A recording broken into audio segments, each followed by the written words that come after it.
Bapak, Ibu, Saudara-saudara yang terkasih dalam Kristus Yesus, Shalom, selamat pagi. Selamat bertemu kembali dalam sapaan firman Tuhan hari ini, Selasa tanggal 11 Januari tahun 2022. Jangan lewatkan satu hari dari kehidupan kita tanpa bersekutu dengan firman Tuhan. Marilah kita berdoa. Kasih karunia dari Tuhan Yesus Kristus dan damai sejahtera dari Allah Bapa kiranya menyertai saudara-saudara sekalian. Amin. Firman Tuhan tertulis dari 1 Korintus pasal 15 ayat 58, beginilah firman Tuhan. Karena itu saudara-saudaraku yang kekasih, berdirilah teguh, jangan goyah, dan giatlah selalu dalam pekerjaan Tuhan, sebab kamu tahu bahwa dalam persekutuan dengan Tuhan jerih payahmu tidak sia-sia. Demikianlah firman Tuhan. Saudara-saudara yang kekasih, dalam pengalaman kehidupan kita sehari-hari, mungkin pernah menjumpai seseorang yang maunya hanya ingin menerima, namun tidak mau memberi. Dia ingin selalu dimengerti orang lain, namun dia tidak pernah mau mengerti orang lain. Atau yang sikapnya hanya ingin untuk dilayani, tetapi tidak mau melayani. Padahal sebagai orang yang percaya pengikut Yesus, dia adalah yang menjadi teladan bagi kita, di mana dia datang ke dunia bukan untuk dilayani, tetapi untuk melayani dan memberi dirinya untuk tebusan banyak orang. Markus 10 ayat 45. Demikianlah juga dengan nasihat yang disampaikan kepada kita melalui surat Rasul Paulus ini, agar kita giat dan semangat dalam pekerjaan Tuhan, seperti Tuhan Yesus yang sampai memberi nyawanya untuk melaksanakan semua pekerjaan penyelamatan kepada manusia, seperti kehendak Bapaknya yang di surga. Dan bagian dari renungan kita hari ini merupakan nasihat Rasul Paulus, di mana dia akan mengakhiri pengajarannya mengenai kebangkitan Kristus dan kebangkitan orang-orang percaya bahwa sengat maut itu telah dikalahkan oleh Tuhan Yesus melalui kebangkitannya dari antara orang mati, sehingga dosa telah diangkat dari hidup kita melalui pengorbanan Kristus yang telah menyelamatkan kita dari kuasa kematian, sehingga kita juga turut ke dalam kehidupan yang kekal bersama-sama dengan Allah. Itulah sebabnya kemenangan Kristus melalui kebangkitannya menjadi kekuatan dan semangat kita dalam menjalani kehidupan kita saat ini. Apapun bentuk pergumulan kita saat ini, kita tidak boleh lemah, karena seyogyanya kitalah para pemenang. Sekarang, apa yang menjadi respons kita sebagai pemenang? Firman Tuhan hari ini katakan yang pertama, berdirilah teguh, jangan goyah. Kematian dan kebangkitan Yesus merupakan pondasi iman Kristen. Paulus menegaskan, tetapi andai kata Kristus tidak bangkit, maka sia-sialah pemberitaan kami dan sia-sia jugalah kepercayaan kamu. Jadi iman yang benar dan sejati adalah iman yang percaya kepada kematian dan kebangkitan Yesus Kristus. Inilah Injil yang menyelamatkan.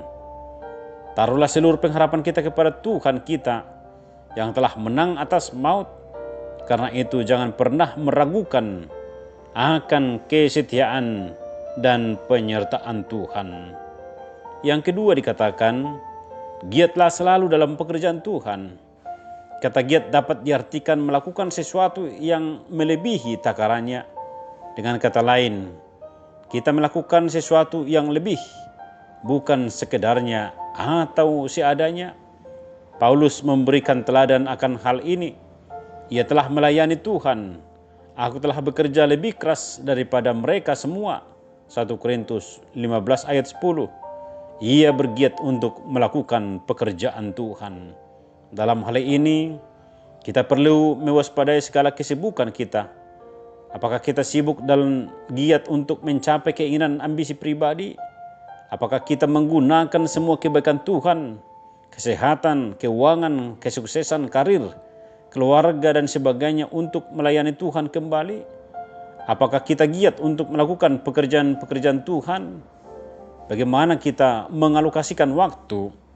Apakah kita memiliki waktu untuk Tuhan? Bagaimana kita menggunakan keuangan kita? Apakah kita menggunakan keuangan kita untuk mengerjakan pekerjaan Tuhan? Kiranya kita bergiat untuk pekerjaan Tuhan.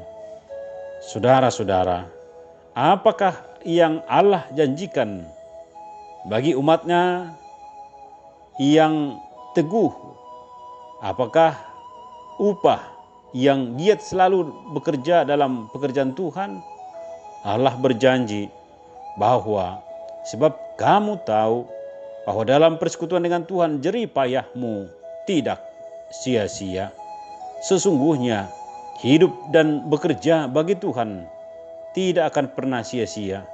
Allah menghargai segala jerih lelah pelayanan kita. Mari kita menghargai dan menghidupi kemenangan Kristus dengan hidup yang memuliakannya setiap waktu. Amin. Marilah kita berdoa. Tuhan Allah Bapa di surga dalam Kristus Yesus, terima kasih atas firman-Mu yang menyapa kami di hari ini. Kami diingatkan untuk senantiasa giat dalam pelayanan Tuhan, karena jerih payah dalam kegiatan pelayanan Tuhan tidak akan pernah sia-sia. Berkatilah kami dan kuatkanlah kami untuk senantiasa melayani-Mu. Karena Yesus datang bukan untuk dilayani tetapi melayani. Sehingga atas segala kemurahan-Mu kami telah dibebaskan dari segala dosa. Sehingga kami menjadi pemenang. Bapa di surga, berkatilah jemaat-Mu hari ini. Dalam setiap kegiatan dan aktivitas mereka, berilah kekuatan dan sukacita untuk menjalani hari lepas hari. Berkatilah jemaat Tuhan yang sakit, berilah pemulihan agar senantiasa mereka dapat pulih dari sakit penyakit yang mereka derita. Berkatilah jemaat Tuhan yang sedang bergumul saat ini, apapun pergumulan hidup mereka, Tuhan topang, Tuhan tolong, agar mereka dapat keluar dari segala bentuk pergumulan apapun yang mereka jalani. Bapa di surga, kami berdoa untuk jemaat Tuhan yang berduka saat ini. Berilah penghiburan agar senantiasa mereka terhibur oleh Roh Kudus yang senantiasa menguatkan dalam setiap duka cita yang mereka alami. Ampuni kami segala dosa kami dalam Kristus Yesus. Kami mengucap syukur dan berdoa. Amin. Shalom. Tuhan memberkati.